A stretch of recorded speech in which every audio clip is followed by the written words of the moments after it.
దాసు, కార్తీక్ మాట్లాడుకుంటూ ఉండగా దీపి అసలైన వారసురాలు అని చెప్పి తెలుసుకున్న శివనారాయణ ఎలా జరగబోతుంది అనుకుంటున్నారా? అయితే ఈ ఎపిసోడ్ చూసేయండి. ఎపిసోడ్లోకి వెళ్ళిపోతే ఫస్ట్ అయితే మన ఛానల్ని అయితే సబ్స్క్రైబ్ చేసుకోండి. రోజుకొక వీడియో అయితే మీ ముందుకు వచ్చేస్తానమాట. ఇంకా ఎపిసోడ్లోకి వెళ్ళిపోతే ఇంకా బయటకైతే వచ్చేసి జ్యోత్స్నకి స్ట్రాంగ్ వార్నింగ్ అయితే ఇస్తాడు దాసు.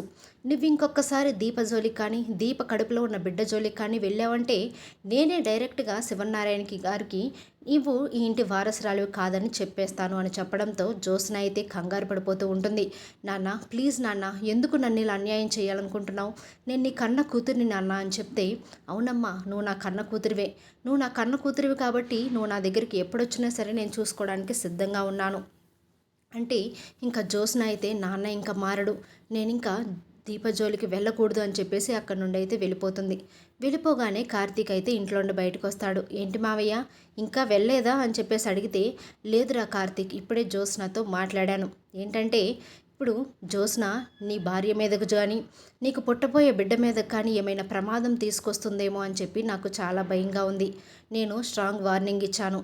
ఎందుకంటే దీపక్ కానీ, దీపక్ పుట్టబోయే బిడ్డకు కానీ ఏదైనా హాని జరిగిందని తెలిస్తే మాత్రము నేనే శివనారాయణ గారికి ఈ నిజం మొత్తం నుంచి కూడా చెప్పేస్తాను, నువ్వు వారసురాలివి కాదు అని చెప్పేస్తాను అని చెప్పాను. చాలా బాగా గట్టిగా వార్నింగ్ ఇచ్చాను అని చెప్తూ ఉంటాడు.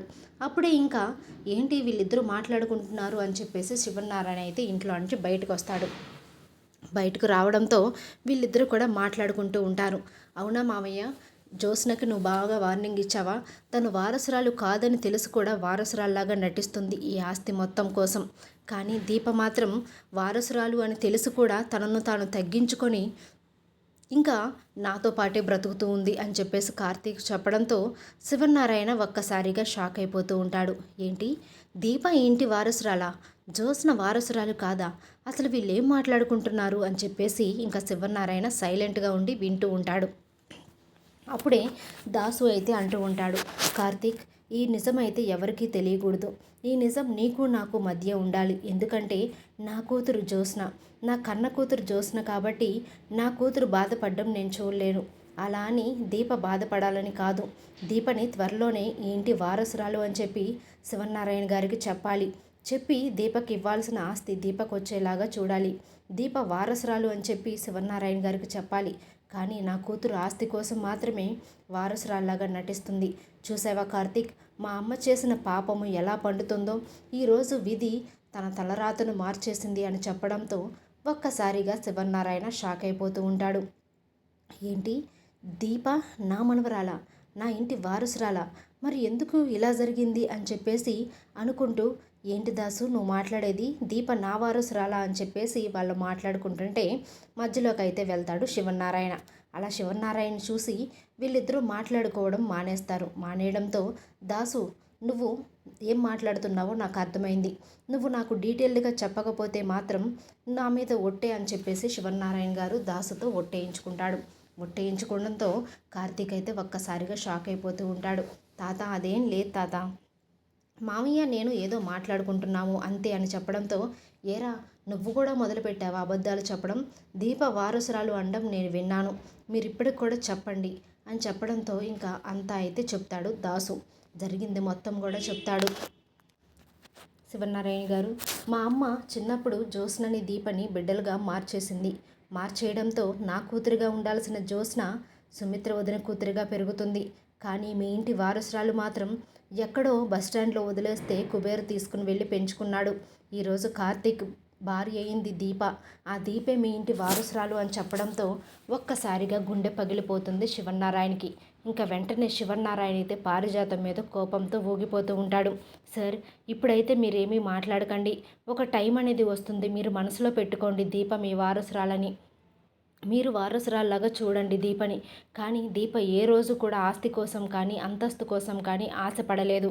కానీ జ్యోత్స్న తను వారసురాలు కాదు అని తెలిసినా కూడా ఆస్తి అంతస్తుల కోసం ఆరాటపడి ఈరోజు వారసురాలు కాదు అని చెప్పుకోలేని పొజిషన్లో ఉంది.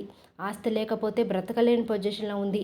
మా అమ్మ చూస్తే మా అమ్మ కూడా ఆస్తి కోసం మీ మీద పంతంతో దీపని మార్చేసి నా కూతురు తన మనవరాలు ఆస్తి మొత్తానికి వారసురాలు అవ్వాలని ఆశతో ఇలాంటి పని అయితే చేసింది.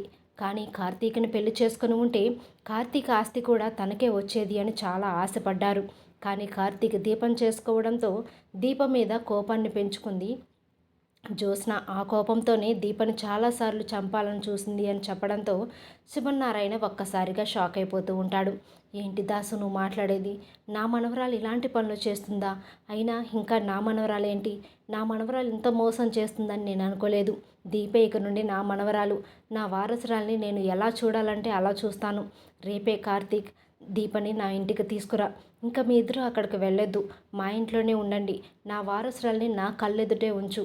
ఇన్నాళ్ళు నా వారసురాల్ని నేను మిస్ అయ్యాను. కానీ ఇప్పటి నుంచైతే నా వారసురాలతో పాటు నువ్వు కూడా నా కళ్ళ ముందే ఉండాలిరా. నేను ఎప్పుడు చనిపోతానో నాకు తెలీదు. చనిపోయే ముందైనా నాకు ప్రశాంతతనివ్వండి అని చెప్పడంతో, తాత నువ్వలా మాట్లాడకు. నువ్వలా మాట్లాడితే నేను తట్టుకోలేను. నన్ను నీ భుజాలపైన పెట్టుకుని పెంచావు. నువ్వొక్క మాట అడిగితే నేను చెయ్యనా? ఎందుకలా బ్రతిమలాడడం చెప్పు. నేను తీసుకుని వస్తాను నీ మనవరాల్ని నీ కళ్ళ ముందుంచుతాను తాత. నువ్వు ఆస్తి మొత్తం కూడా దీపకే రాస్తే జ్యోత్స్న ఏమైపోతుందో ఏంటో అని చెప్పేసి కార్తీక్ అయితే అంటూ ఉంటాడు. ఇంకా జ్యోత్స్న గురించి మాట్లాడుతూ వెంట్రా, మన గురించి ఆలోచించకుండా కేవలం ఆస్తి గురించే ఆలోచించే మనిషి గురించి మనమెందుకు ఆలోచించాలి అని చెప్పేసి శివనారాయణ చెప్పడంతో ఇంకా ముగ్గురు కూడా ఇంకా ఇంట్లోకి అయితే వెళ్ళిపోతూ ఉంటారు. అప్పుడైతే దాసు ఈ విధంగా అంటూ ఉంటాడు. శివనారాయణ గారు, నా మనసులోండి చాలా భారం దిగిపోయినట్లుగా ఉంది. ఈ నిజం మీకు ఎలా చెప్పాలి? అసలు చెప్తే మీరు నమ్ముతారా లేదా అని చెప్పేసి ఇన్నాళ్ళు నేను చాలా మదన పడ్డాను. కానీ ఈరోజు మీరు నమ్మారు. మీ మనవరాలు దీపని అంగీకరించారు. అది చాలు నాకు అని చెప్పేసి అంటూ ఉంటాడు.